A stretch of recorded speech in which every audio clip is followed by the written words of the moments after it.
Study IQ IAS। अब तैयारी हुई affordable. Kalinjar, the fort that changed history. Welcome to study IQ।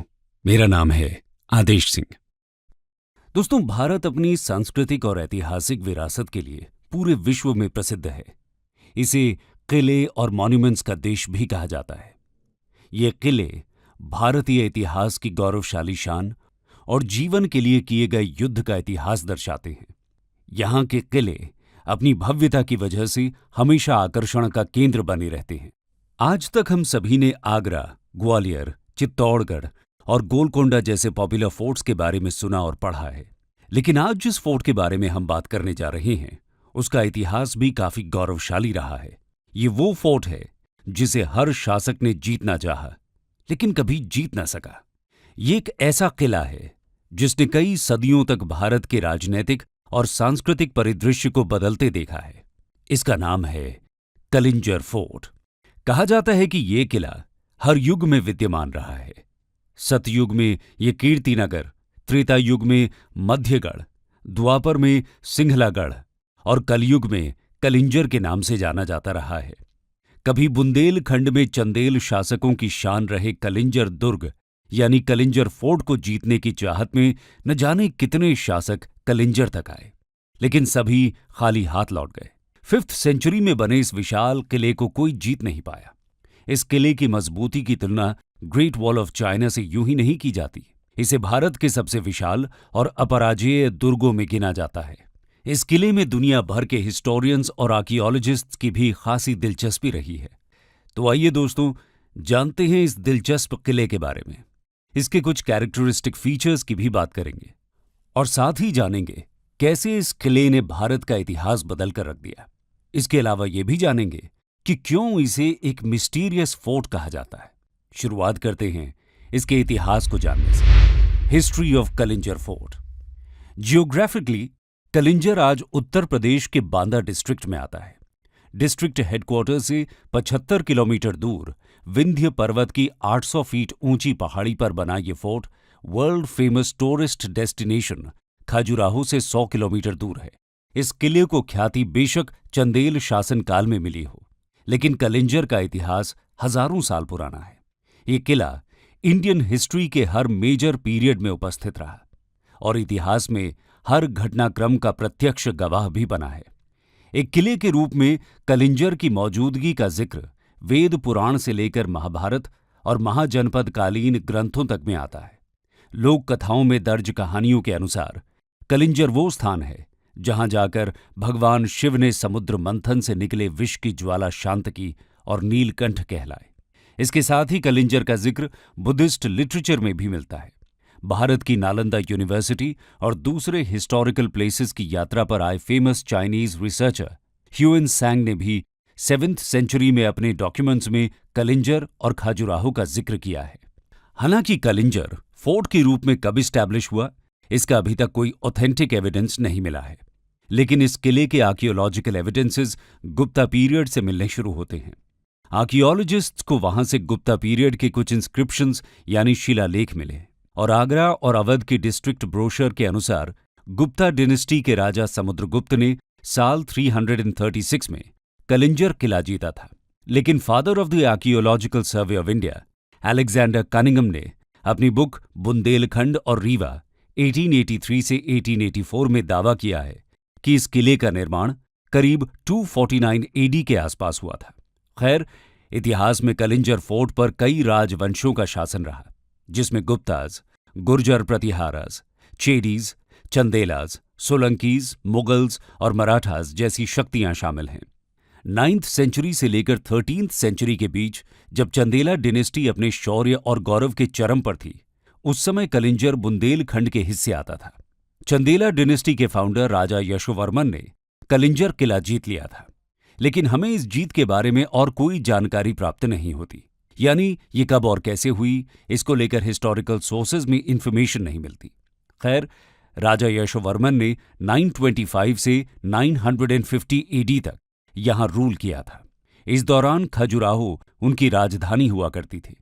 इस किले पर चंदेल रूलर्स ने 400 साल तक राज किया। कलिंजर पर इतने लंबे समय तक राज करने वाली ये अकेली डिनेस्टी थी। चंदेलों का राजभवन कलिंजर जेजाभुक्ती में ही था। हिस्टोरियंस ने कलिंजर को स्ट्रेंथ में अनपैरेलल्ड किले के रूप में डिस्क्राइब किया है। अजयगढ़ में अपने ट्विन फोर्ट के साथ मिलकर कलिंजर एक ऐसी दीवार थी जो सेंट्रल इंडिया को नॉर्थ से होने वाले हमलों से बचाती थी। 1019 में महमूद गजनी ने नॉर्थ और वेस्ट इंडिया के अधिकांश हिस्सों को तबाह कर दिया और वहां अधिकार जमा लिया, लेकिन कलिंजर गैरिसन के कड़े विरोध के कारण उसे वापस लौटना पड़ा। फिर 1020 में उसने चंदेल राजा गंडा देवा के शासनकाल में कलिंजर पर एक बार फिर से आक्रमण किया, लेकिन इस बार भी उसके हाथ किला नहीं लगा। हाँ, लेकिन राजा गंडा देवा से कुछ उपहार प्राप्त करने में वो जरूर सफल रहा। दोस्तों, यहां गौर करने वाली बात यह है कि कलिंजर के इस किले ने खजुराहो के मंदिरों की भी रक्षा की। जैसा कि हम जानते हैं कि महमूद गजनी ने जहां भी आक्रमण किया वहां के मंदिरों को तोड़ा और लूटा, जिसमें सोमनाथ जैसा प्रसिद्ध मंदिर भी शामिल है। लेकिन खजुराहो के मंदिरों तक वो नहीं पहुंच सका क्योंकि कलिंजर की दीवार ने उसका रास्ता रोक लिया था। अगर कलिंजर गिर जाता तो खजुराहो के बचने की संभावना भी कम ही रहती। इस तरह कलिंजर के इस किले ने देश की धार्मिक और ऐतिहासिक विरासत खजुराहो को बचाने में अहम योगदान दिया। इसके अलावा 1182-83 में पृथ्वीराज चौहान ने जब चंदेलों की राजधानी महोबा पर हमला किया और उसे जीत लिया, तब चंदेल राजा परमार्दी देव ने कलिंजर के इसी किले में आकर खुद की जान बचाई थी। ये वही वक्त था जब कलिंजर पर आक्रमणों का वो दौर शुरू हुआ जिसने आने वाले समय में लगभग हर बड़े देसी और विदेशी शासक को कलिंजर की ओर आकर्षित किया। चौहान्स के साथ लंबे संघर्ष के बाद चंदेलाज धीरे धीरे कमजोर पड़ने लगे और 1203 एडी में मोहम्मद गौरी के कमांडर जनरल कुतुबुद्दीन ऐबक ने कलिंजर फोर्ट का घेराव किया। उस समय यहां राजा परमार्दी देव का ही शासन था। ऐबक ने उनसे कलिंजर का किला जीत लिया, लेकिन वो यहां पर कोई स्थायी व्यवस्था नहीं बना पाया और कुछ समय बाद ही चंदेलाज ने कलिंजर पर फिर से कब्जा कर लिया। इसके बाद 13वीं सेंचुरी के अंत तक बुंदेलाज ने कलिंजर का कंट्रोल हासिल कर लिया था। फिर 1530 और 1540 के बीच मुगल बादशाह हुमायूं ने भी कई बार इस किले को कैप्चर करने की कोशिश की, लेकिन उन्हें इसमें कोई सफलता नहीं मिली। आखिर में 1545 में सूर एम्पायर ने इस पर अधिकार किया, लेकिन इसकी एक बड़ी कीमत उन्हें चुकानी पड़ी। एक ऐसी कीमत जो कहीं न कहीं इतिहास का एक वाटरशेड मोमेंट कही जा सकती है। आइए जानते हैं ये घटना क्या थी और कलिंजर कैसे इतिहास की इस बड़ी घटना का गवाह ही नहीं बल्कि कारण भी बनता है। Walls of the Kalinjar fort changed history. Historians के अकॉर्डिंग किसी भी शासक द्वारा कलिंजर फोर्ट पर कब्जा करने का मेन कारण उसकी जियोग्राफिकल लोकेशन था। स्ट्रेटेजिकली उस दौर में यह किला इतना इंपॉर्टेंट हो गया था कि अपनी सत्ता को आगे बढ़ने की चाहत रखने वाले हर शासक के लिए इसे जीतना एक बड़ा गोल था।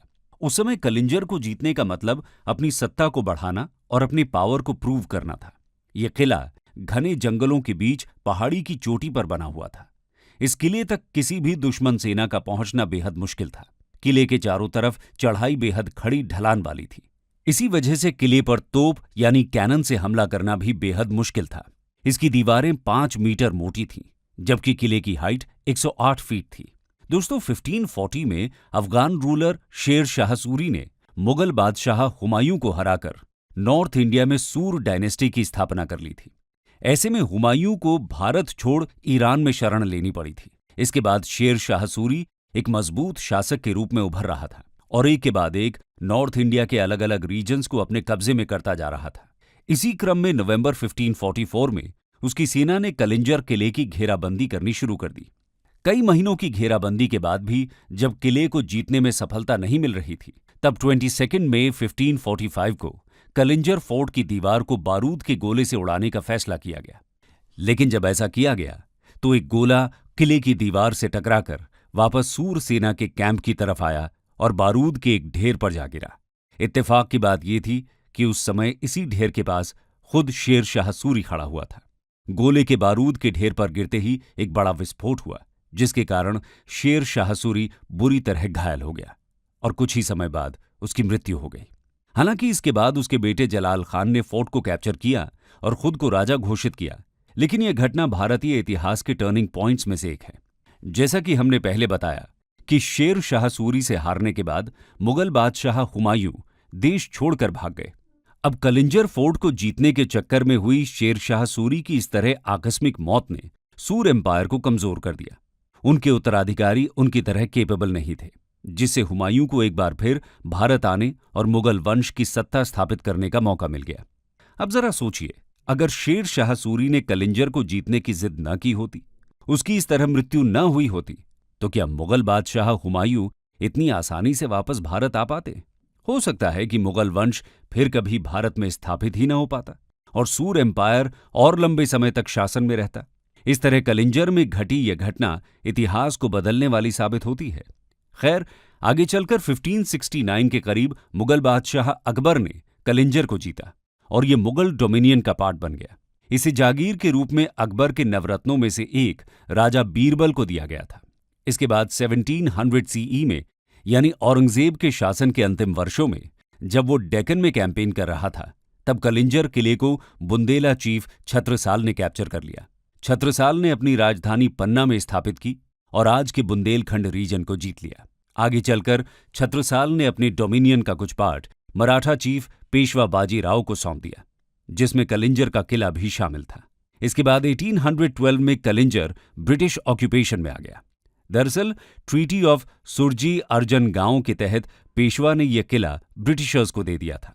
इसकी स्ट्रेटेजिक इंपॉर्टेंस को देखते हुए ब्रिटिशर्स ने इसे गैरिसन फोर्ट और प्रिजन में तब्दील कर दिया।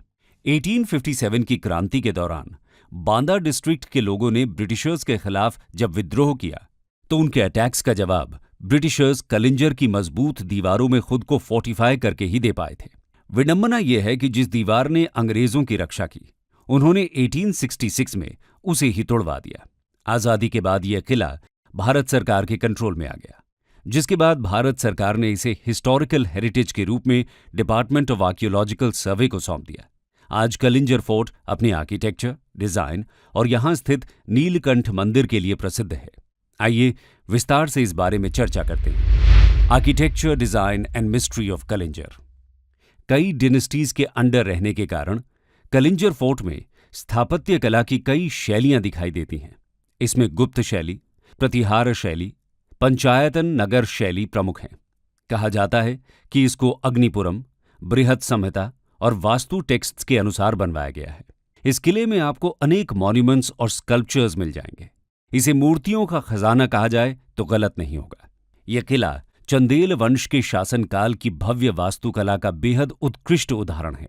इस विशाल किले में भव्य महल और छतरियां हैं, जिन पर बारीक डिजाइन्स और नक्काशी की गई है। दुर्ग में एंट्री करने के लिए 7 गेट बनाए गए हैं और ये सभी एक दूसरे से डिफरेंट स्टाइल्स में डेकोरेटेड हैं। किले की दीवारों पर कई कलाकृतियां हैं, जो कि अपने आप में अद्भुत हैं। किले के बीचों बीच अजय पालका नाम की एक झील है। इसके किनारों पर कई एंशिएंट टेम्पल्स स्थित हैं। यहां ऐसे 3 मंदिर हैं जिन्हें अंकगणितीय विधि यानी एरिथमेटिकल मेथड से बनाया गया है। कलिंजर किले को भगवान शिव का निवास स्थान माना जाता है। इसमें नीलकंठ महादेव का एक अनोखा मंदिर है, जिसे चंदेला रूलर्स परमादित्य देव ने बनवाया था। मंदिर में 18 भुजाओं वाली भगवान काल भैरव की विशालकाय प्रतिमा के अलावा नीले पत्थर के शिवलिंग भी विराजमान हैं। मंदिर के ठीक ऊपर एक प्राकृतिक जल स्रोत बना हुआ है, जिससे शिवलिंग का प्राकृतिक रूप से जलाभिषेक होता रहता है।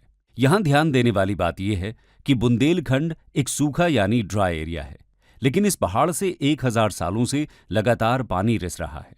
इसके बारे में आज तक कोई वैज्ञानिक प्रमाण नहीं मिल पाया है। यहीं पर काल भैरव की मूर्ति के बगल में चट्टान काटकर एक कुंड बनाया गया है। इसे स्वर्गारोहण जलाशय यानी असेंशन रेजर्वॉयर कहा जाता है। इसमें बने मोटे मोटे पिलर्स और वॉल्स पर प्रतिलिपियां लिखी हुई हैं। कहा जाता है कि इसी कुंड में नहाने से लास्ट चंदेल रूलर कीर्ति सिंह को लेप्रेसी यानी कुष्ठ रोग से छुटकारा मिला था।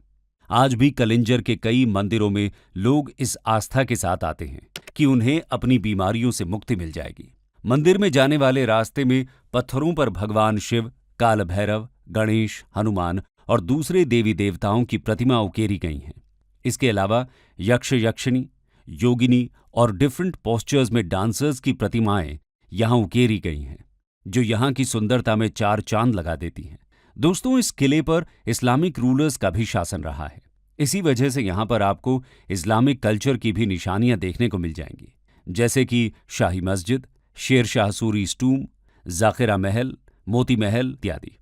लेकिन कभी किसी महल जैसा शानदार रहा ये किला आज रहस्यमयी खंडहर में तब्दील हो गया है। आइए जानते हैं इसकी मिस्ट्री। दोस्तों, कहा जाता है कि कलिंजर के किले में कई मिस्टीरियस केव्स हैं। ये केव्स किले से शुरू होती हैं, लेकिन कहाँ तक जाती हैं ये कोई नहीं जानता। इसके अलावा किले में रात के वक्त घुंघरू की आवाजें आने की बात कही जाती है।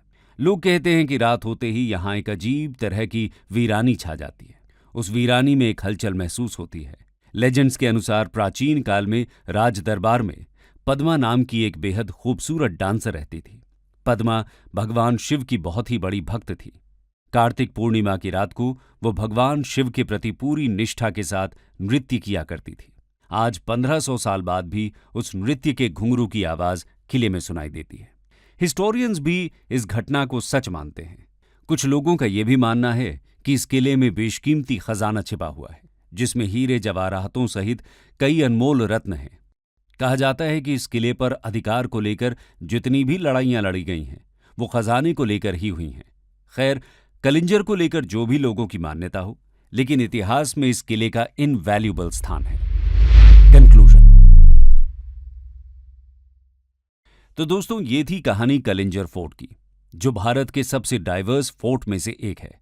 ये एक लंबे इतिहास और समृद्ध भारतीय धरोहर का गवाह रहा है। अपने युग में मजबूती की मिसाल बनने वाला ये फोर्ट कभी न डिगने वाले पर्वत के समान सेंट्रल इंडिया की रक्षा करता रहा। इसने न जाने कितने ही शासकों को अपनी ओर खींचा और कुछ के लिए तो ये मौत का फरमान भी बन गया। आज भी देश भर से टूरिस्ट इस किले की भव्यता और कहानी को जानने यहाँ आते हैं। क्या आप भी कलिंजर फोर्ट के बारे में कोई यूनिक और इंटरेस्टिंग फैक्ट जानते हैं? अगर हाँ, तो हमारे साथ कमेंट सेक्शन में जरूर शेयर कीजिए। साथ ही ये भी बताएं कि आपको ये जानकारी कैसी लगी। स्टडी IQ IAS, अब तैयारी हुई अफोर्डेबल।